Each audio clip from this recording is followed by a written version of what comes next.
Hey guys, welcome back to Culture Critic Podcast. I'm your host Nathan Nicholson, and it's another cold night here, cold February night here in the city of Chicago. And I know it's warm in here, but it is bitterly cold on the outside. It's not play cold either. It's like, you need that special Chicago cold. It's that cold tonight, and so glad to be coming to you guys. Today we're going to be talking about Finding Forrester. If you know me, you know I love a good feature film. I am a fan of American cinema. I am a fan of cinema in general. And when the film can mix the classic and contemporary, I'm hooked. I'm satisfied. I am all the things, because mixing contemporary with classic elements, it checks all my boxes. When you can show me something that I've never seen before, but do it in a way that checks my boxes of what I've experienced, and not only that, when you do that, you make it new. When you do that, you discover something new. And so that's what Finding Forrester did for me when I first seen it when I was a kid. And it is one of those modern classics.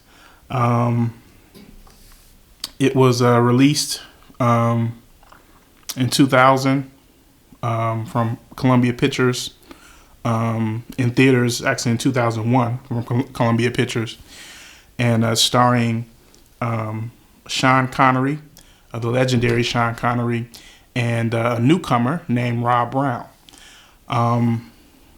If you don't know Sean Connery, you've been living under a rock for the last 60 years. But he is a Academy Award winner, Academy Award nominee many times over. And he is in my opinion, the best James Bond. I know, I have a fondness for Pierce Brosnan because those Bond movies when I came up were the thing. But to me, he is the best James Bond, and he's just a classical actor.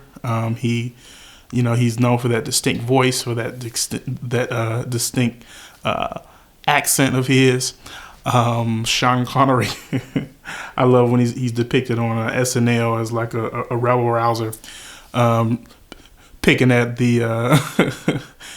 Will Ferrell's depiction of Alex Trebek on Jeopardy on SNL. But so he was a legend. He was a legend. So many.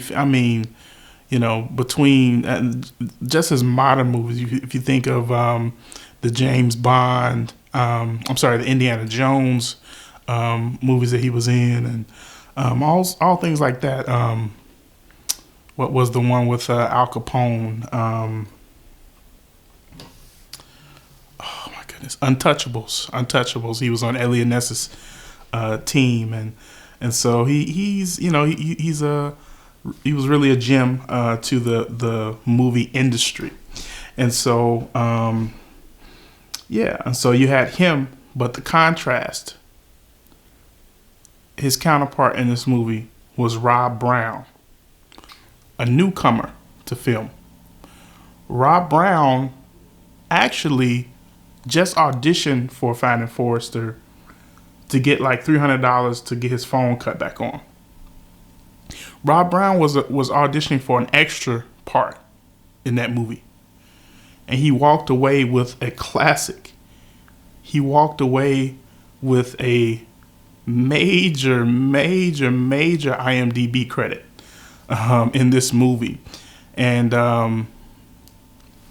Rob Brown played this part so well. It was almost like not acting. It just seemed so natural for him for this to be his first role, to be walking off the street, so to speak.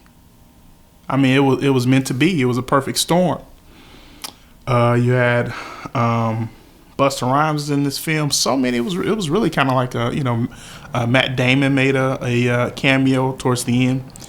it was really, you know, you can say that many of the ones who were in this film were not A-listers, except for Sean Connery, but it was a really journeyman cast of really good, and of course Matt Damon, of course, but of really good actors in this movie. The main character, played by Rob Brown, is Jamal. Jamal was a 16-year-old kid from the Bronx in New York, and he was a kid that he really was a genius, hiding in plain sight. Now, what I mean by that is, as his teacher said in the film, all of his standardized tests were off the charts, right? But his homework, but his busy work, but his regular school work, he would hide in plain sight and kind of coast and kind of, he would be kind of hide in plain sight and not try to stand out and just try to be a part of the crowd. Just try to be one of the guys, one of the fellas. And so, yeah, it didn't last long because he excelled in writing. He excelled in writing it in a way that really challenged the status quo. When there was a discrepancy when it came to if he had written a piece or not. His teacher, Professor Crawford, one of his colleagues said, Professor Crawford, maybe he's just that good. Professor Crawford said, he's a black kid from the Bronx. He's not this good. And so even with that, all the memorable lines from the movie, like, "You're the man now, dog," from Sean Connery and Busta Rhymes, they were just the little parts in this film really just kind of take me back to a place of joy. He was just sitting at the table with Busta Rhymes played Jamal's older brother in the film, and he was sitting at the table with his mother and Jamal, and he said, "Ma, you want to hear some of my rhymes?" She's like, "Boy, just go eat. Just go ahead and eat." It's like, no, I'm gonna tell you, because he worked at Yankee Stadium as he parked cars and things of that nature, worked the parking lot. He was a supervisor of the parking lot. He said, in true Busta Rhymes fashion, he said, "I come through and I blow the spot. Your son the supervisor of the parking lot." So, but all in all, a great film. A great film about the duality of existence. A great film about friendship. A great film about collaboration. A great film about having what another person needs. Jamal in the movie only met William Forrester because of a dumb little dare that he and his friends went on. And so he had to go into this guy's apartment, who was really a recluse, Forrester, before they knew it was Forrester. And they made it seem like he was like some ghost or some type of haunted apartment. And but the truth is, he just never came outside, except to clean his windows, right? And so with that, he met William Forrester in the worst way. He broke into his home. And so, the dare was that he had to leave, that he had to take something, but he ended up leaving his book bag. But guess what? His book bag had all his writing in it. His book bag had all his little notepads that he would do his writing, and he was well read and really was, excelled at writing. But William challenged him in his writing, because little did they know, William was a world-class writer. he wrote what was considered to be like the greatest book of the 20th century. On his first tryout with what he wrote. And so, but he stayed there, and something happened in the course of life where he stayed in. As he said, as Forrester said it, the neighborhood changed. He didn't leave the neighborhood. And so, though it was a predominantly black neighborhood in the Bronx, when he first moved in there, it was a white neighborhood. So being an old white man, he stuck out as a sore thumb, but he never left his home. I mean, he was there to watch the kids play basketball and to watch birds and kind of just really just live this vintage life that was kind of frozen in time from 40 years prior. And so you could tell that by the clothes that he wore. You can tell that by the bike that he rode. And you can tell that by just how he lived life. And so he never let anybody in. He never let anybody in to this space. He had this apartment full of literature, full of writings from him, full of all these things that were locked up, full of all these new writings that had never been shared to the world. Now think about that for a second. He had what the world would salivate over. He had what the world needed, what the world wanted. He had what was a commodity if he had just published it, if he had just sent it out, if he would just sent it to a publisher. But he had it locked up for decades because he didn't let anyone in and he didn't let anything out. And so what meeting Jamal did, it confronted that proclivity to keep it locked in. Jamal was an outlet for Forrester to mentor. He was an outlet for Forrester to pour into him his wisdom and his knowledge. And so he marked up all of Jamal's writings, and when Jamal came back to get his book bag, he saw, oh my goodness, he's tearing apart my writings. He's critiquing my writings. He's, saying that they're not as good as I thought they were. Because he is a bona fide writer, one of the greatest writers in the world. And so Jamal comes back, though it is uncomfortable, though it is unfamiliar, he comes back and says, I would love for you to look at some more of my writing, some more of my stuff. And so he does that. And this relationship begins, this friendship begins, this partnership begins with Forrester lending a hand to Jamal's writing, fine-tuning it, critiquing it, making it better. And with Jamal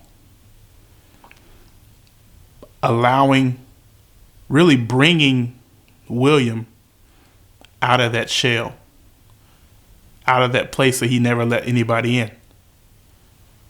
I mean, he had been out of his apartment, aside from the window, in like 40 years. At least 30. Just think about that. It's kind of like, if you can imagine being on lockdown, but like a true lockdown for decades, but self-inflicted. Imagine that. And so there was a discrepancy. There was a writing contest there. And, in that movie reminds me a lot of what my wife told me. She went to one of the best day schools in the Northeast, up in Connecticut. and when she was in high school. And so it kind of reminded me of the things that she told me there, and him going to a private school, and so his test scores again reflected that he was really off the charts, and the private school wanted him to come there, offered him an offer to come there, but also they wanted him to play basketball. And so Jamal finds himself really torn between being a basketball player, being considered as just a basketball player, or putting his academics first, which he was more than capable of putting his academics first. And so this film has it all, really. It has the appropriate slight humor, dry humor. It has the story. It has the connection. It has the freshness. It has the newness. It has the classic feel, because Sean Connery is considered a classical actor. But it has an undertone of friendship, has an undertone of partnership. It has an undertone of mentorship and how important that is. And even though Jamal was a phenomenal writer, he was just budding. He needed William Forrester to bring him out of his shell, for him to excel in his academics, in a new place, and his writing. And William needed Jamal to bring him out of that funk, if you will. And even in the moment of confrontation between them, Jamal is faced with abandonment issues because his dad left him, and he asked William to stick up for him because they had a rule, unspoken rule. Whatever you write, not an unspoken rule, it was actually kind of rolled out. Whatever you write in this apartment stays in this apartment. And so Jamal had writer's block. And so he took something that they worked on in the apartment and took it outside and submitted it to a writing contest at school. With that, unknowingly, William had Jamal type the first paragraph of one of the pieces that he submitted to the New Yorker. And so Jamal, again, unknowingly, turned that in, and it was plagiarism. But of course, he didn't know.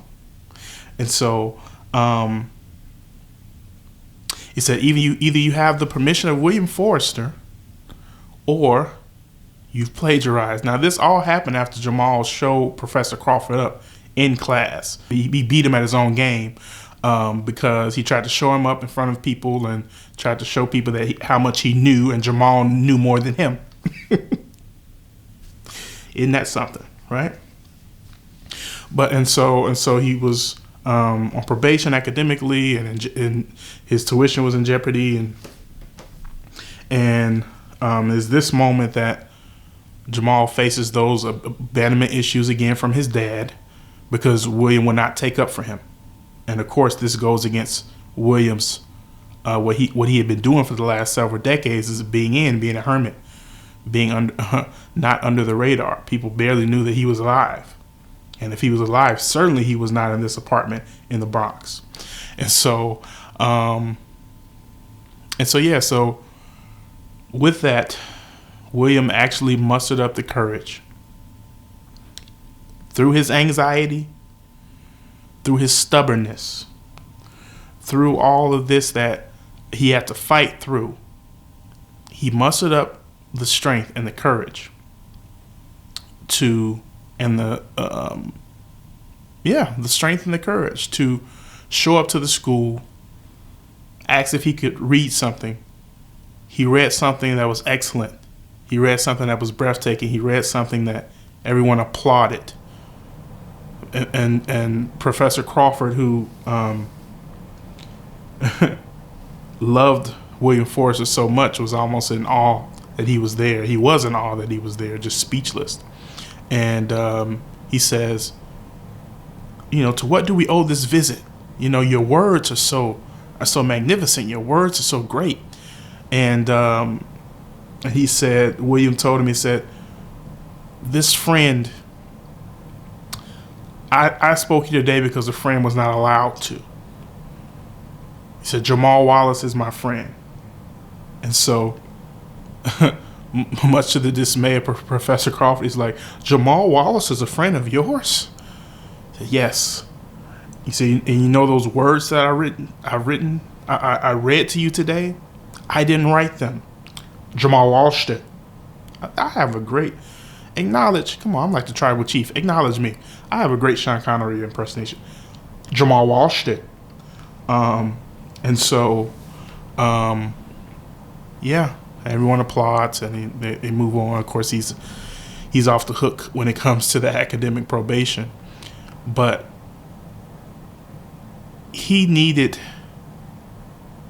Jamal needed that affirmation from his friend. And not only that, to show that he was not a thief, to show that he was not academically dishonest. And he stood up for him. So shortly after that, William went back home to his homeland, in Europe. And shortly after that, he died because he had a cancer that, of course, nobody knew about because he had no relatives that were around, and Jamal had just got acquainted with him the year before. And so, yeah. But guess what William did? Those writings that Jamal mentioned that he had locked up for all those years, those writings that he had not let the world into, that he most people would be, if you write the greatest book considered to be the greatest novel of a century, the next one will be very lucrative. The next one will make you a rich man. The next one would bring you notoriety and bring everybody not knocking at your door. And William didn't do that. William stopped and left good enough alone. But all these things that he had, all these writings and all this stuff, he gave Jamal after he died. He had a lawyer drop off these things to him that he said, go to Jamal immediately after he died.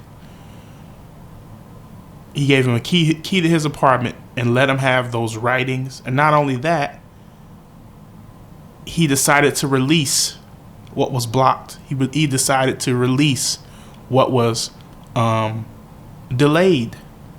That second novel. And you know what he said? For it to be written by Jamal Wallace. And so he used his influence, he used his power, he used his acumen to affirm a new voice. He used what he had and passed it down to the next generation. So this generation is not, this film is not only a film about, it's not only a coming of age tale. It's not only a diversity tale. It is a tale about friendship. It is a tale about intergenerational collaboration, intergenerational partnership, intergenerational friendship. Jamal had what William needed, and William had what Jamal needed. Jamal needed a critique. Jamal needed somebody to look on his work with fresh eyes and draw out the best of him, to bring clarity to it, to bring improvement to it. And William needed somebody to bring him out of that shell that he was in for decades, to bring him out of that funk, if you will, to bring him out of that apartment locked up, not letting the world in and not letting anything out, even though he had treasures locked up in that apartment. Treasures that people would salivate over, that people would risk everything for, that people would spend millions of dollars to buy. He had it locked up, and the world didn't have access to it.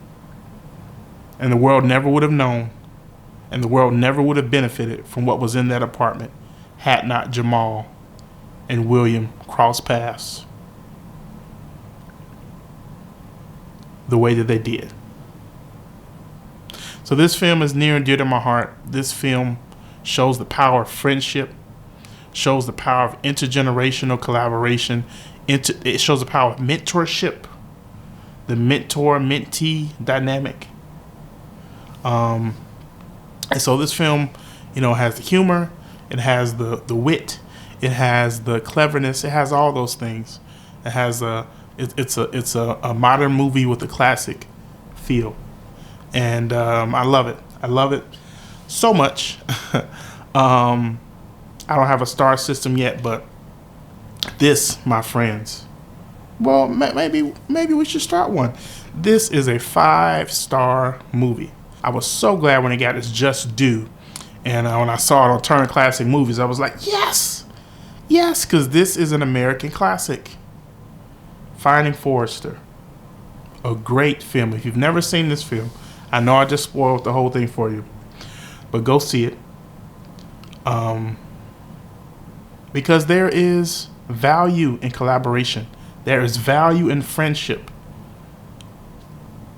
If Jamal never would have wandered into that apartment, he'd probably still be at the same school, scared to go on this journey called life, scared to experience new things.